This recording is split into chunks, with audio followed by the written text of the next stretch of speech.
देंगे कैसे? जोड़ी जोड़ी सफेद जोड़ी जोड़ी सफेद जोड़ी सफेद जोड़ी है जोड़ी सफेद जोड़ी है जोड़ी सफेद है जोड़ी सफेद जोड़ी है जोड़ी सफेद जोड़ी है जोड़ी सफेद जोड़ी है जोड़ी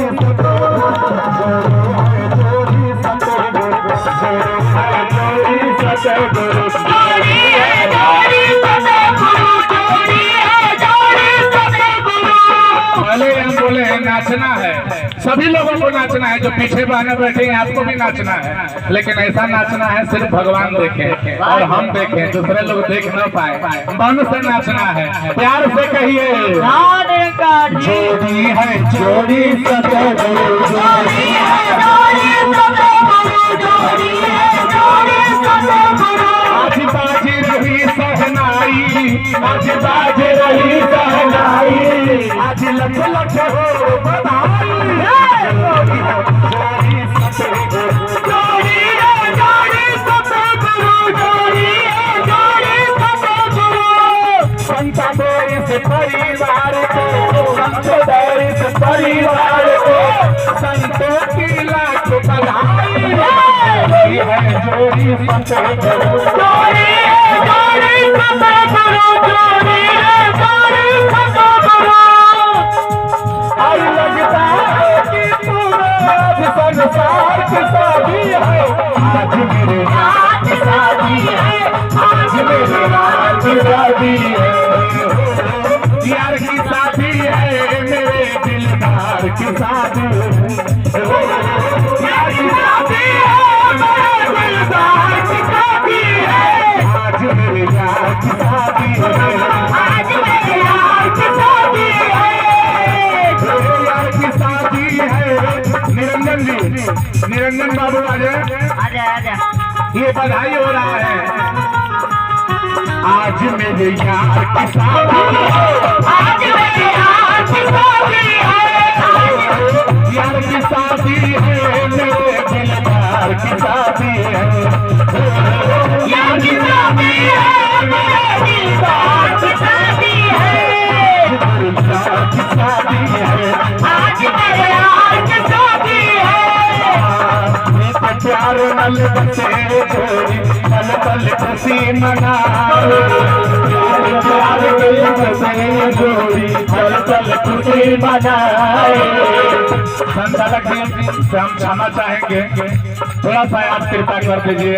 हमारे राम निवास यादव जी की पत्नी है, हमारे दुल्हन की भाभी जी हैं, वो बहुत देर से नाचना चाहती हैं। हम चाहेंगे कि वो लोग भी आ जाए। भाई देखिए खुशियों का मौसम है, कहते हैं हर घड़ी एक करामात होती नहीं, रोज रहमतों की बरसात होती नहीं, तो बरस जाती है कई बदलियां, स्वाति बूंदों की बरसात होती नहीं। तो हम क्षमा चाहेंगे, थोड़ा सा गुरु से भी हम आशीर्वाद चाहेंगे कि बहनों का मन है बिंदु जी आ जाए, हमारी धर्म पत्नी भी बैठी हुई है, भाई आप भी आ जाइए थोड़ा सा, ज्यादा देर नहीं 2 मिनट का ही ये गीत रहेगा। क्या जोड़ी है जोड़ी सफेद जोड़ी है जोड़ी सफेद जोड़ी है जोड़ी सफेद संता देश परिवार को संता देश परिवार को संतों की लाख बधाई जोड़ी है जोड़ी सफेद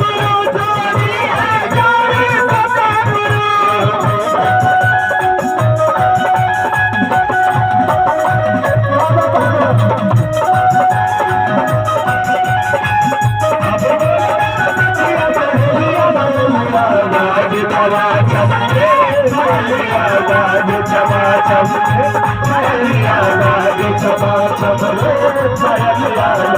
और हमारे बीच में दरोगा जी, बलिया जिला के दरोगा जी, हमारे संजय जी गोरखपुर की धरती से जो निरंकारी मिशन से ताल्लुकात रखते हैं, जो निरंकारी मिशन में है, ये भी बलिया से आए हुए हैं। आपका भी हम स्वागत कर रहे हैं। आप भी हमारे दरोगा जी संजय जी इनके घर पे भी सत्संग में हम गए थे भजन गाने के लिए। गोरखपुर का पीपीगंज में दरोगा जी का घर है और इस समय आपके बलिया में ही फायर ब्रिगेड में दरोगा है।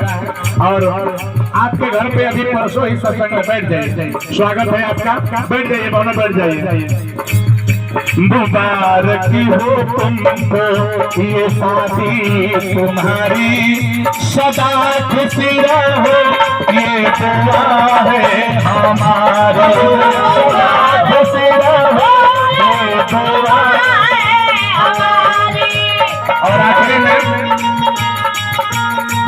समझी जी दूल्हे राजा के पापा जी जहाँ कहीं भी हो कि खुशी का मंजर है, फिर भी मायूस नजर आते हैं, दुल्हवा के पापा जी थोड़ा कंजूस नजर आते हैं। दुल्हा के पापा जी से हम चाहे हमने के बधाई गीत गावत तनी, हमने के नेक होला कुछ सेहरा गावत तनी का की जोड़ी बनल रहे दुल्हन सना भर के, सितारम भर के, की जोड़ी बनल रहे दुल्हन सना भर के, सितारम भर के। अच्छा दुल्हा के पापा जी इतना रंगदार आदमी हैं, आके मूछ देख लो पहले, इतना रंगदार आदमी हैं। जब हमने के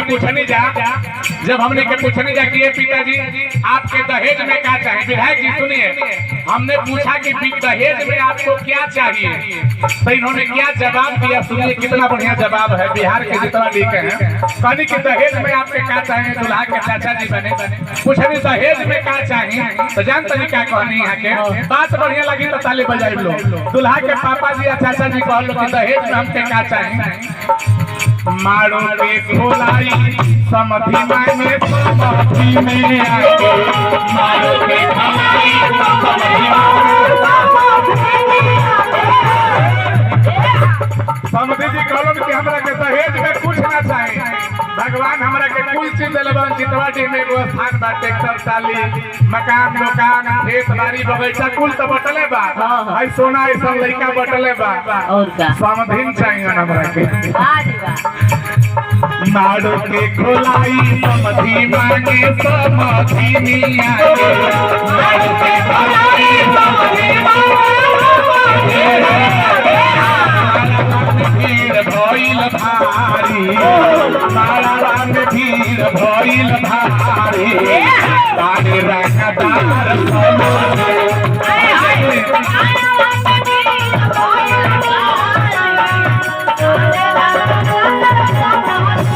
अरे काहे समझे जी, समझिन जी कोई हमरा के नोट के बार छारा गई, आई समझिन और हमरा के गीत पर कितना बधाई देली। हम चाहता नहीं यही गीतिया के पलाट के बिहार में लोग कैसे गावेला दरोगा जी, जोड़ी बनल रहे दुल्हा दुल्हन के, जोड़ी बनल रहे दुल्हा दुल्हन के, औरी के कर रामाश्री जी मुखी जी की जोड़ी बनल रहे, अरे दुल्हा दुल्हन के, आ दुल्हन के पापा जी रवा माने मायूस मत होके, ओनियो के सामने चौक बाड़ी, ओनियो के सामने चौके बाड़ी, हमनी के देखनी जा तिलका पर कहे के बाका की जोड़ी बनल रहे, अरे दुल्हा दुल्हन के, समधि समधि के, की जोड़ी बनल रहे दुल्हा दुल्हन के, समधि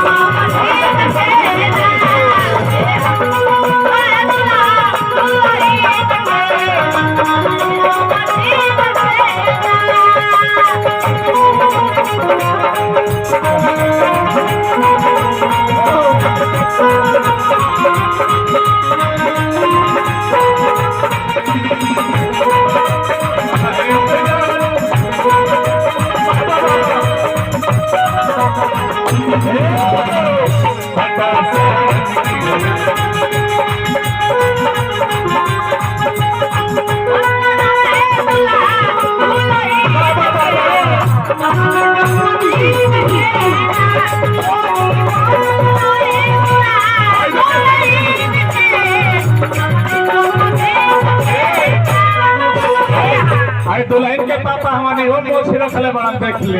अरे दोनों समझी से भेंट हो गई बा।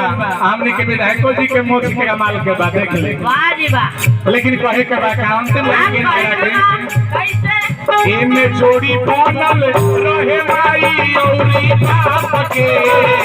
इनमें जोड़ी बनल औरी बाप के। उनमें जोड़ी बनल रहे ससुर औरी सास के।